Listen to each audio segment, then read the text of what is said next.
بسم اللہ الرحمن الرحیم۔ ڈسکور اوریجنل کے معزز ناظرین، السلام علیکم۔ اب کس نمبر 421 ملاحظہ فرمائیں۔ کافی اس میں تو نہیں، لیکن میرے اس کمرے کا نمبر اور یہاں کا ٹیلی فون نمبر کارڈ پر ہے۔ وہ بولا اگر یہ آپ کے کام آتا ہے تو مجھے خوشی ہوگی۔ ویٹر پھر اندر آیا، اس نے سگریٹوں کے 2 کارٹن اور باقی پیسے میز پر رکھے اور لوٹ گیا۔ کیا یہی وہ ویٹر ہے؟ میں نے کہا۔ آپ نے خوب پہچانا۔ وہ خوش ہو کر بولا میرا اندازہ تھا کہ تم کسی اور پر اعتبار کا رسک نہیں لوگے۔ میں نے کہا یہ بھی ایک مشکل کام تھا۔ میں نے سگریٹوں کے کارٹن کی طرف اشارہ کیا۔ اس کے لیے شکریہ۔ اب ایک اور مشکل کام ہے جس میں آپ ہماری مدد کر سکتے ہیں۔ ہمیں 2 ریڈی میڈ سوٹ چاہیے، کوٹ پتلون ٹراپیکل، نئے آپ کے سائز کے۔ اس نے مایوسی سے انکار میں سر ہلایا۔ یہاں کون پہنتا ہے سوٹ اس موسم میں؟ ریڈی میڈ ملنے کا تو سوال ہی پیدا نہیں ہوتا۔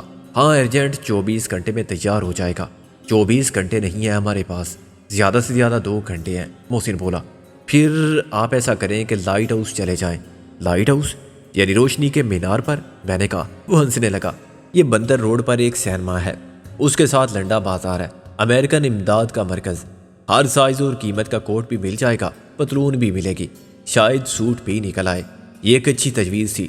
میرے ذہن میں لاہور کا لنڈا بازار بھی تھا جو سب کی ضرورت پوری کرتا تھا، ان کی بھی جو کسی کمپلیکس کے بغیر لباس کے مسئلے کو کم آمدنی میں ایسے ہی حل کرتے تھے، اور ان کی بھی جو اپنے کلاس کمپلیکس کے ساتھ گاڑیاں دور رو کے جاتے تھے اور نئے فیشن کے لیڈیز کوٹ، کار ڈیگن اور بیبی سوٹ یوں چھپا کے لاتے تھے جیسے چوری کا مال ہو، اور بعد میں اسے گفٹ پیک میں سب کے سامنے امریکہ میں مقیم کسی کزن یا ماموں کا تحفہ بنا کے پیش کرتے تھے۔ بس وہ آپ ہمیں وہیں پہنچا دیں۔ اگر آپ کے پاس گاڑی ہے تو ہمارا وقت کا مسئلہ حل ہو جائے گا۔ میں نے کہا میں آپ لوگوں کو گاڑی دے دیتا ہوں۔ اس نے کہا اور پتلون کی جیب میں سے چابی نکال کے ہمارے سامنے ڈال دی۔ ساتھ والی گلی میں کھڑی ہے نئی کرولا، 1000 سی سی والا ماڈل، آپ لوگوں نے کم ہی دیکھا ہوگا، لائٹ بلیو کلر میں ہے۔ Thank you very much. میں نے کہا کوئی حرج تو نہیں اگر ہم کار کو رات 8 بجے کہیں چھوڑ دیں اور آپ کو فون کر دیں؟ کوئی حرج نہیں، میں منگوا لوں گا۔ وہ بولا۔ ہم ایک بار پھر اس کا شکریہ ادا کر کے باہر نکلے تو شام کے سائے ڈھل چکے تھے۔ صدر کے علاقے میں بہت رش تھا اور خوشباش لوگوں کے ہجوم ہر طرف پھیلے ہوئے تھے۔ ہمیں کار تلاش کرنے میں کوئی دقت نہیں ہوئی، لیکن لائٹ ہاؤس کا راستہ ہمیں پوچھنا پڑا۔ لنڈا بازار ایک پتلی لمبی گلی تھی جس میں زیادہ رش نہیں تھا۔ کار کو ہم نے لائٹ ہاؤس سینما کے سامنے پارک کیا اور آدھے گھنٹے میں اپنی مرضی کے پرانے کوٹ پتلون بھی خرید لائے، 2 پرانے ہیٹ بھی، جوتے بھی اور ٹائیاں بھی۔ یہ سب خریداری 200 روپے میں مکمل ہو گئی۔ کپڑوں میں سے بو آ رہی تھی، لیکن ہم وردیوں سے نجات حاصل کرنا چاہتے تھے۔ پہلے میں لائٹ ہاؤس سینما کے ٹوائلٹ میں گیا اور وہاں سے کپڑے بدل کر نکلا۔ اس وردی کو میں نے بنڈل بنا کے بغل میں دبا لیا تھا۔ پھر یہی حرکت محسن نے کی۔ ہیٹ لگا کے ہم دونوں مزی کا خیز نظر آنے لگے، کیونکہ ہمارے آس پاس کوئی بھی پتلون کے ساتھ کوٹ پہن کے نہیں پھر رہا تھا۔ کچھ لوگ ہم پر ہنسے، مگر ہم انہیں نظر انداز کرتے ہوئے کار میں نکل گئے۔ اگلا مرحلہ اس ہیئر ڈریسر سے میک اپ کرانے کا تھا۔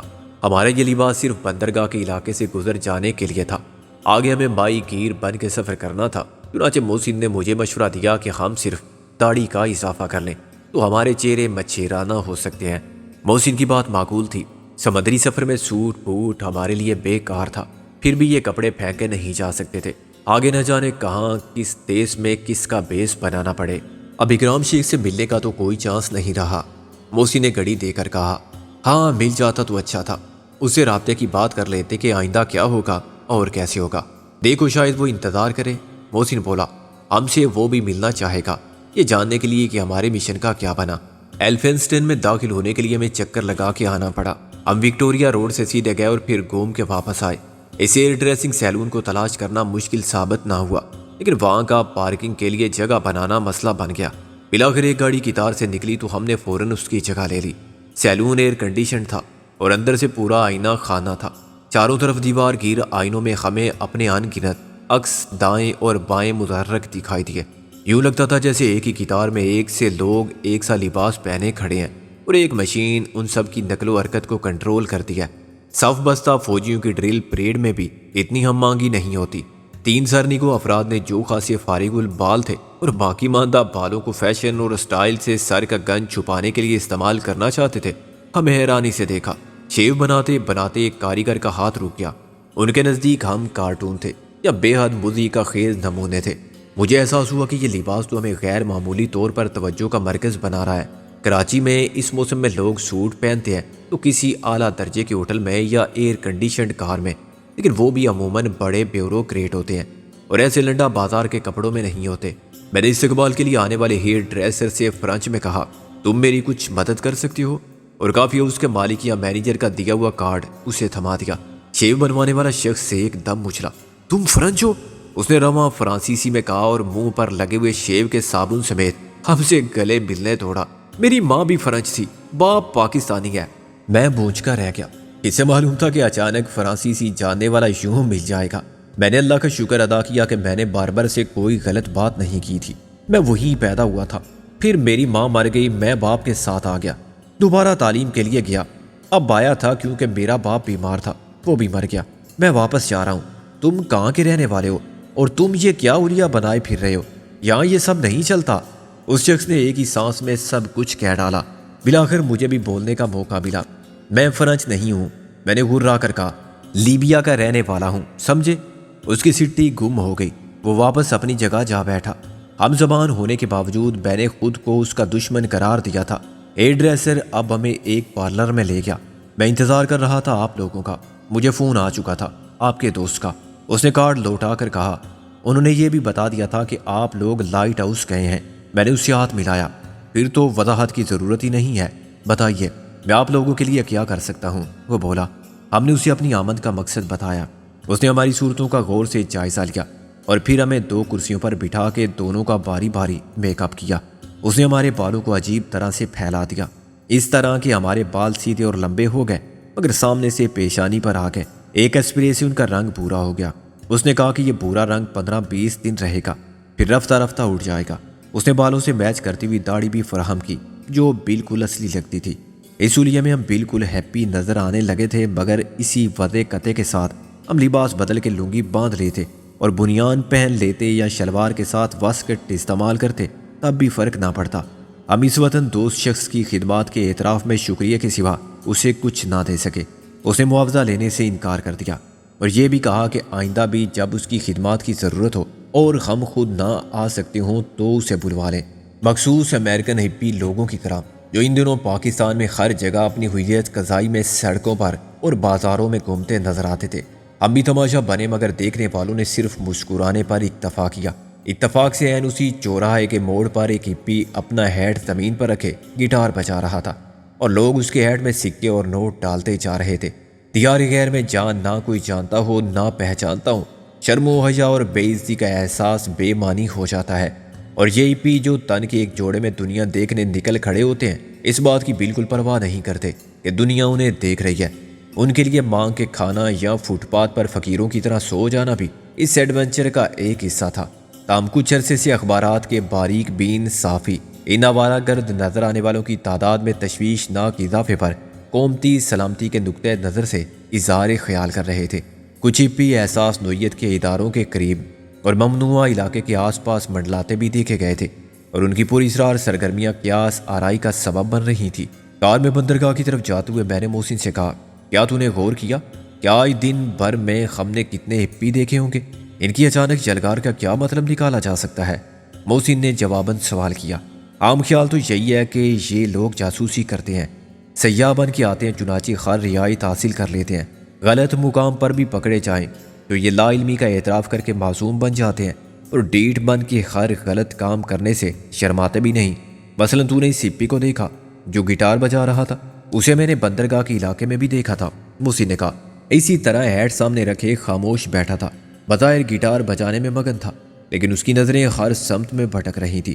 پھر ایک عجیب بات ہوئی، ایک ٹیکسی ڈرائیور نے اسے ایک رکا لا کے دیا۔ اس نے رکا پڑا اور ٹیکسی ڈرائیور کے ساتھ چلا گیا۔ ٹیکسی میں بیٹھ کے گاڑی نے چلتے چلتے جھٹکے لینے شروع کیے۔ میں نے فیول میٹر پر نظر ڈالی تو سوئی ای کے نشان سے بھی نیچے کی طرف مائل تھی۔ پیٹرول ختم ہو گیا، محسن بولا۔ ہاں، دھیان ہی نہیں رہا اس کا، میں نے کہا۔ گاڑی کے انجن نے چند ہچکیاں لیں اور خاموش ہو گیا۔ اب پیٹرول پمپ تک دھکا لگا کے جانا ہوگا، محسن بولا۔ پیٹرول پمپ کا روشن سائن بورڈ 3-4 فرلانگ کے فاصلے پر نظر آ رہا تھا۔ مارے گئے پھر تو، میں نے کوٹ اتار کے کار میں ڈالتے ہوئے کہا۔ نیچے اتر آؤ شہزادے، یار کسی سے پیٹرول کی بھیک مانگتے ہیں، آخر ہم بھی ہپی ہیں، محسن بولا۔ اللہ کے نام پر 1 روپے کا پیٹرول دے جا بابا، وہ تو 1 لیٹر بھی نہیں ہوگا۔ میں نے کہا پیٹرول پمپ تک تو پہنچ جائیں گے۔ محسن بولا کوشش کرتے ہیں، شاید کوئی درد مند دل رکھنے والا رک جائے۔ لیکن اس کی کوشش ناکام رہی۔ ایک گاڑی والا رکا، اس نے معذرت کی۔ اس کے پاس کار میں سے پیٹرول نکالنے کے لیے نہ پائپ تھا نہ ڈبہ۔ تاہم اس نے ہماری کار کو ایک موٹی رسی نکال کے اپنی کار کے پیچھے باندھ لیا اور کھینچ کر پیٹرول پمپ تک پہنچا دیا۔ پیٹرول بھروا کے پھر روانہ ہونے میں مزید آدھا گھنٹہ ضائع ہو گیا۔ جب ہم بندرگاہ کے علاقے میں پہنچے تو رات کے 9 بج چکے تھے۔ کار کو ہم نے بہت دور چھوڑا اور اپنے اسباب کے پیکٹ اٹھا کے چل پڑے۔ ٹیکسی اسٹینڈ پر 6-7 ٹیکسیاں آڑی ترچھی کھڑی ہوئی تھی، لیکن ڈرائیور ایک بھی نہ تھا۔ میں نے قریب سے سب کے نمبر دیکھے، ان میں اکرام شیخ کی ٹیکسی نہیں تھی۔ مجھے اس کی توقع بھی کم تھی، پھر بھی مجھے مایوسی ہوئی۔ میرا خیال تھا کہ وہ انتظار کرے گا۔ محسن بولا معلوم نہیں بعد میں کیا حالات ہوئے، کہیں گداگری کے ٹھیکیدار اس کے خلاف تو نہیں ہو گئے یا بھیڑ تو نہیں گئے۔ میں نے کہا وہی پیش تھا پولیس اسٹیشن جانے کے معاملے میں۔ ہم آگے روانہ ہونے ہی والے تھے کہ ایک ٹیکسی پیچھے سے آئی اور تقریباً ہمیں چھوتی ہوئی گزر گئی۔ میں نے خود کو تیزی سے الگ نہ کیا ہوتا تو شاید اس سے ٹکرا کے گرتا۔ الو کا پٹھا، نشے میں کیا؟ میں نے کہا۔ محسن نے کہا تو نے کچھ اور بھی دیکھا؟ اس ٹیکسی میں کون تھا؟ میں نے اس کی سنجیدگی پر حیران ہو کر کہا وہی پی جو ابھی 1 گھنٹہ پہلے اسٹریٹ کے چوراہے پر گٹار بجا رہا تھا، خیرات اکٹھی کر رہا تھا۔ محسن بولا اور اس نے مجھے ہاتھ پکڑ کر کھینچ لیا۔ اتنے اسباب کے ساتھ دوڑنا ایک مشکل کام تھا، لیکن ٹیکسی ابھی رکی ہی تھی کہ ہم پہنچ گئے۔ اس ہپی نے بڑی بے نیازی سے ٹیکسی ڈرائیور کو چند نوٹ دیے اور باقی رقم لیے بغیر چل پڑا۔ اب اس کے ہاتھ میں ایک براؤن پیپر کا تھیلے جیسا لفافہ بھی تھا۔ وہ کسی کی طرف دیکھے بغیر آگے بڑھتا جا رہا تھا۔ میں نے اپنا سامان محسن کے حوالے کیا، میں اس کے پیچھے جاتا ہوں۔ آخر یہ ہپی یہاں کیا لینے آیا ہے؟ یہ کچھ دینے آیا ہے، محسن بولا۔ مگر بھائی یہ سب بنڈل میں کیسے لے جاؤں گا؟ جیسے چاہے لے جا، میں نے کہا۔ میری چھٹی سے اچانک مجھے اس پوری اسرار ہپی کے بارے میں خطرے کا سگنل دینے لگی ہے۔ میری 7ویں اس نے یہ سگنل پہلے دیا تھا۔ محسن بولا اس کا پیچھا کرتے ہوئے امریکہ مت چلے جانا۔ اگر میں لانچ پر نہ ہوں تو پھر مجھے اسی جگہ ملنا جہاں ہماری کار کھڑی ہوئی ہے، میں نے کہا، اور نگاہ اس ہپی پر رکھی جو اب ہم سے 40 قدم آگے خاصی اطمینان سے سگریٹ کا دھواں اڑاتا جا رہا تھا۔ کتنے بجے تک انتظار کروں میں؟ 10 بجے تک، میں نے کہا۔ محسن نے کہا آج رات شاید ہمیں روانگی بھی اختیار کرنی پڑ جائے۔ میں نے ساری لایا، ہم آدھی رات کے بعد ہی نکلیں گے نا۔ کریم بلوچ سے کہنا تیاری پوری رکھے۔ ویسے میرا خیال ہے کہ شاید SS کرانتی 3rd آج بھی نہ جائے۔ ان کو جس طرح کا سامان لے جانا تھا وہ ابھی تک نہیں پہنچا ہے، اور ظاہر ہے پہنچے گا بھی نہیں۔ یہ لوگ اس کا انتظار کریں گے، سمجھیں گے کہ لاہور ہی سے روانگی دیر سے ہوئی یا راستے میں خرابی ہو گئی۔ صحیح صورتحال ان کو صبح تک ہی معلوم ہوگی۔ اگر پہلے پتہ چل گیا تو ہو سکتا ہے کہ جہاز فوراً لنگر اٹھا دے کسی تقریبی کارروائی سے بچنے کے لیے۔ محسن بولا یہ لوگ بھی تو ڈر جائیں گے۔ ہاں مگر امکان کم ہے کہ اتنی جلدی۔ اچھا میں ادھر اس کے پیچھے جا رہا ہوں، میں نے اس ہپی کو دائیں جانب جاتے دے کر کہا۔ محسن کی اور میرے راستے جدا ہو گئے۔ میں نے محسن کو سگریٹوں کے کارٹن، وردیوں کے بنڈل اور کپڑوں کے پیکٹ وغیرہ دونوں ہاتھوں میں اٹھائے اس سمت میں جاتے دیکھا جدھر ہماری لانچ کھڑی ہوئی تھی۔ وہ ہپی کہاں جا رہا تھا ابھی اس کا اندازہ کرنا مشکل تھا۔ وہ مسلسل چلتا جا رہا تھا اور گرد و پیش سے بے خبر دکھائی دیتا تھا۔ اس علاقے میں غیر ملکی جہازوں کے ساتھ ایسے آوارہ گرد اکثر نظر آ جاتے تھے۔ یہ لوگ کسی بھی مال بردار جہاز کے نچلے عملے کی مدد سے چھپ کر سفر کرتے تھے۔ بحری جہاز کے کرائے ہوائی جہاز سے بہت کم ہوتے ہیں، مگر یہ ہپی $200-400 میں اپنا کام نکالتے تھے اور سامان کے ساتھ اسمگل ہو جاتے تھے۔ بحری جہاز کے کسی بھی جگہ لنگر انداز ہونے کے بعد انہیں باہر نکلنے میں کوئی دشواری پیش نہیں آتی تھی۔ مجھے اسی ہپی کا تعاقب کرتے ہوئے صرف یہ اندیشہ لاحق تھا کہ وہ کہیں پلٹ کر نہ دیکھ لے اور اپنے ہی حلیے کے ایک اور شخص کو اتنا قریب پائے تو چوکنا نہ ہو جائے۔ چنانچہ میں بہت محتاط تھا اور خاصے فاصلے سے اس پر نگاہ رکھے ہوئے آگے بڑھ رہا تھا۔ کبھی میں کسی کھمبے کی اوٹ میں ہو جاتا تو کبھی اسباب کے کسی ڈھیر کے پیچھے۔ رات کے وقت بھی وہاں دن جیسی چہل پہل تھی، لیکن سورج کی روشنی کے مقابلے میں مصنوعی روشنی اندھیرے کو بالکل ختم نہیں کر سکتی تھی۔ مجھے نیم روشن اور تاریک حصوں میں چھپ کر آگے بڑھنے کے مواقع بھی حاصل رہے۔ آدھے گھنٹے بعد مجھے اندازہ ہو گیا کہ ہپی کا رخ شپ یارڈ کی طرف ہے۔ اتنی دور آنے کے لیے اس نے پیدل چلنا منظور کیا۔ اگر وہ چاہتا تو ٹیکسی کو شپ یارڈ تک لے جا سکتا تھا، لیکن شناخت کے بغیر وہ شپ یارڈ کے کسی گیٹ سے نہیں گزر سکتا تھا۔ چنانچہ اس نے دوسرا مشکل راستہ اختیار کیا۔ اب وہ سمندر کے کھلے حصے کی طرف سے داخل ہوگا۔ یہ بات میرے ذہن میں مزید شکوک پیدا کرنے کا سبب بنی۔ ایک بات تو یہی غور طلب تھی کہ اسے یہ راستہ کس نے بتایا، اگر خود اس نے دریافت کیا تو کیوں؟ گھومنے پھرنے کے لیے آنے والے کسی ہپی کا بطور خاص ٹیکسی میں بیٹھ کے یہاں پہنچنا اور شپ یارڈ میں داخلے کے لیے رات کے وقت ایسا پر پیچ راستہ اختیار کرنا غلط عزائم کی نشاندہی کرتا تھا۔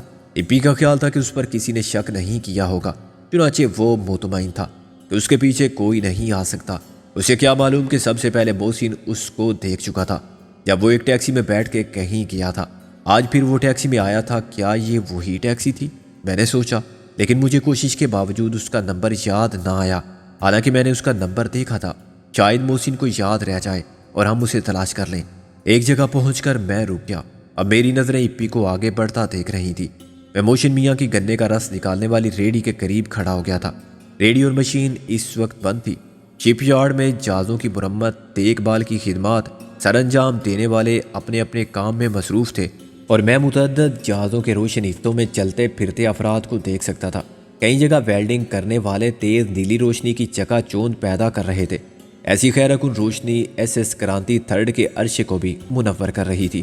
میری حیرت زدہ نظروں کے سامنے وہ ہپی سیدھا ایس ایس کرانتی تھرڈ کی طرف گیا اور ایک سیڑھی کے ذریعے اوپر چڑھا۔ اوپر سے کسی نے اس پر ٹارچ کی روشنی ڈالی، پھر وہ عرشے پر پہنچ گیا۔ وہاں 3 افراد پہلے سے موجود تھے۔ میں نے دوربین نکالی اور ایک ایسے حصے میں چلا گیا جہاں بہت سا کاٹ کباڑ پڑا ہوا تھا۔ لکڑی کے خالی کنٹینر کے پیچھے سے میں نے دوربین کو فوکس کیا۔ ویلڈنگ ٹارچ کی تیز روشنی نے میری مدد کی اور میں نے ان 4 میں سے 3 کو شناخت کر لیا۔ ان میں سے ایک وہی خلاصی تھا جس کی محسن میاں کی ریڑھی پر گنے کا رس لیتے ہوئے مار پیٹ ہوئی تھی۔ اس کا مد مقابل پی ٹی کا غریب ملازم شاید ابھی تک تھانے میں بند تھا، دوسرا شاید جمیل تھا اور تیسرا وہ ہپی۔ چوتھے کے بارے میں میرے لیے یقین کے خاصی اسباب تھے کہ وہ جہاز کا کپتان آر مصرا ہوگا۔ اسی کو میں نے اپنے عملے کے ایک فرد کی گرفتاری کی خبر پا کے فوراً روانہ ہوتے دیکھا تھا۔ مصرا اس براؤن لفافے کے اندر سے کاغذات نکال کر دیکھ رہا تھا جو ہپی نے اسے لا کر دیا تھا۔ معلوم نہیں عرشے پر برائے نام روشنی میں اس نے کیا دیکھا، مگر کچھ دیر بعد اس نے مطمئن ہو جانے کے انداز میں سر کو چنبش دی اور پلٹ کر غائب ہو گیا۔ میں اپنی کمی گاہ سے نکلا اور آہستہ آہستہ جہاز کی طرف بڑھنے لگا، اس طرح کہ کسی کو بھی میری کسی جہاز میں دلچسپی اور پیش قدمی کا احساس نہ ہو۔ پھر میں نے کرین کے پیچھے سے دوربین کو اس وقت دوبارہ فوکس کیا جب درمیانی فاصلہ 100 گز کے لگ بھگ رہ گیا تھا۔ اب میں نے خلاصی کے ہاتھ میں خود کار مشین گن جیسی کوئی چیز دیکھی۔ اچانک کسی نے میرے پیچھے آ کے کہا، hey you, what are you doing here? تم یہاں کیا کر رہے ہو؟ وہ کے پی ٹی کی وردی میں کوئی آفیسر تھا۔ میں چونک کر اس کی طرف پلٹا اور مسکرانے لگا۔ میرا دوست اس شپ پر کسی کام سے گیا ہے۔ میں نے ہاتھ سے اشارہ کیا اور فرانسیسی میں کہا، کیا تم انگریزی نہیں بول سکتے؟ میں نے نفی میں سر ہلایا، نو انگلش، اور پھر جہاز کی طرف اشارہ کیا۔ می فرینڈ دیر یو سی۔ میں نے دوربین اس کی طرف بڑھائی۔ وہ کچھ سمجھ گیا۔ اس نے دوربین لے کر جہاز پر دیکھا تو اسے میرے جیسا ہی دوسرا ہپی دکھائی دیا ہوگا۔ می ویٹ ہیئر، میں نے یوں کہا جیسے میرے لیے انگریزی کے الفاظ یاد کرنا ایک امتحان سے کم نہیں۔ اچھا، تم اس کی واپسی کا انتظار کر رہے ہو، اس نے انگریزی میں کہا۔ دوربین مجھے تھمائی اور واپس چلا گیا۔ میں نے اللہ کا شکر ادا کیا، رسیدہ بود بلائے، اگر وہ مجھ سے شناخت کے کاغذات مانگ بیٹھتا تو میں کیا کرتا؟ میں نے پھر دوربین آنکھوں سے لگائی۔ وہ ہپی ایک سفید لفافہ اپنے کوٹ کے اندر چھپا رہا تھا۔ دی بلڈی باسٹرڈ، میرے خالص امریکی لہجے میں گالی تھی۔ یہ غداروں کی مدد کر رہا ہے، ان کے لیے رابطہ فراہم کر رہا ہے جو ملکی راز دشمنوں کو بیچتے ہیں صرف پیسے کے لیے، یہ سوچے بغیر کہ ایسا کرنا اخلاقاً اور قانوناً کتنا سنگین جرم ہے۔ مگر یہ ہپی اخلاقیات سے تو خیر دور کا واسطہ نہیں رکھتے۔ لڑکے لڑکیاں مشترکہ میاں بیوی بن کے ساتھ رہتے ہیں، نشے کے اتنے عادی ہوتے ہیں کہ چرس کے ایک سگریٹ کی خاطر عزت تک بیچ دیتے ہیں۔ انہیں کیا غرض کسی ملک کی سلامتی سے؟ ہپی اب واپس جا رہا تھا۔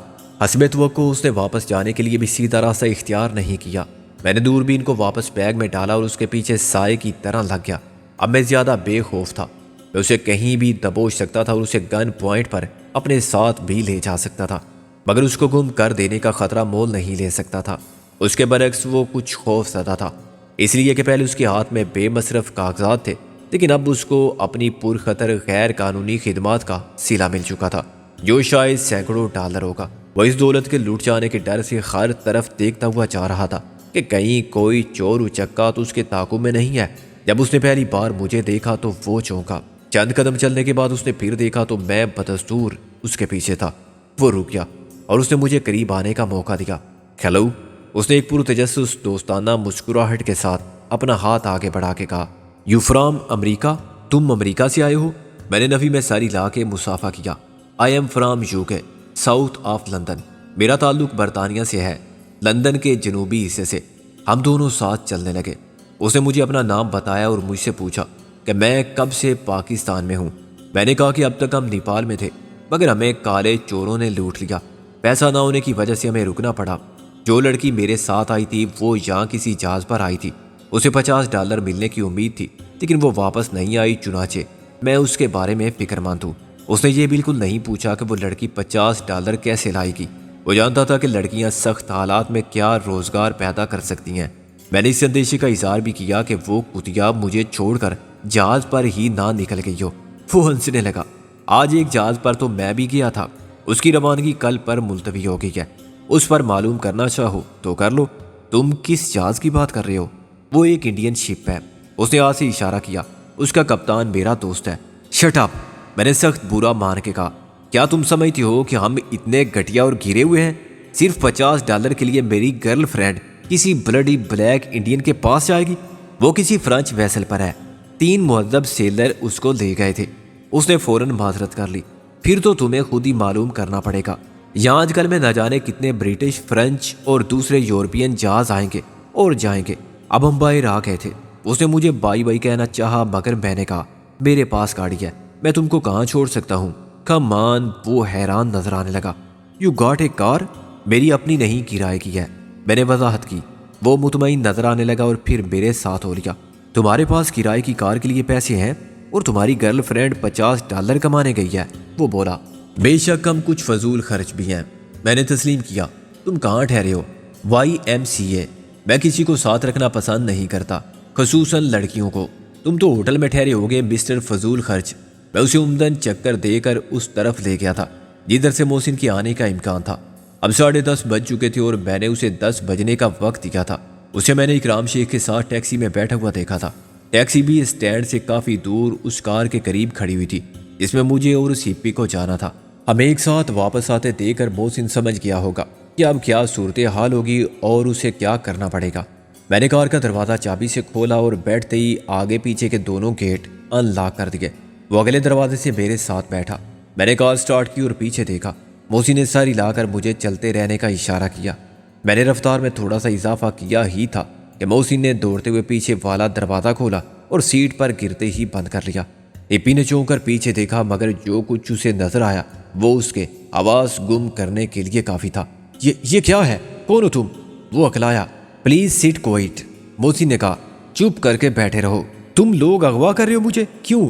معلوم ہو جائے گا، میں نے کہا۔ تم یہ کیوں بھول گئے تھے کہ ہم کالے ضرور ہیں مگر ہماری آنکھیں اسی طرح دیکھتی ہیں، ہمارے کان اسی طرح دیکھتے ہیں اور ہمارا دماغ اسی طرح کام کرتا ہے جیسے تمہارے ملک میں FBI کے ایجنٹوں کا۔ تم سرکاری کارندے ہو؟ اس کی حالت خیر ہو گئی۔ ہمارے ملک میں اسے FIA کہتے ہیں، میں نے کہا، اور کارکردگی کے اعتبار سے ہمارا معیار کیا ہے اس کا تم کو بخوبی اندازہ ہو چکا ہے۔ تم بہت مطمئن تھے کہ کوئی تمہیں دیکھ نہیں رہا ہے۔ تم نے دستاویزات اس انڈین شپ پر پہنچانے کا کیا معاوضہ وصول کیا؟ میں نے ایسا کوئی کام نہیں کیا۔ تم ایک براؤن لفافہ لے کر گئے تھے جو تم نے RR مصرا کے حوالے کیا، میں نے کہا۔ SS کرانتی 3 کا فرسٹ آفیسر شاید جمیل بھی اس موقع پر موجود تھا اور ایک سیکورٹی گارڈ جو گن لیے کھڑا تھا۔ وہاں ویلڈنگ ہو رہی تھی، اس لیے ہمیں فلیش گن کی ضرورت نہیں پڑی۔ ہم نے بہت سی تصویریں بنائی ہیں۔ ویسے ہمارے پاس انفرا ریڈ کیمرہ تھا۔ اس کی ایک تصویر میں تم مصرا سے ایک سفید لفافہ وصول کرتے نظر آؤ گے۔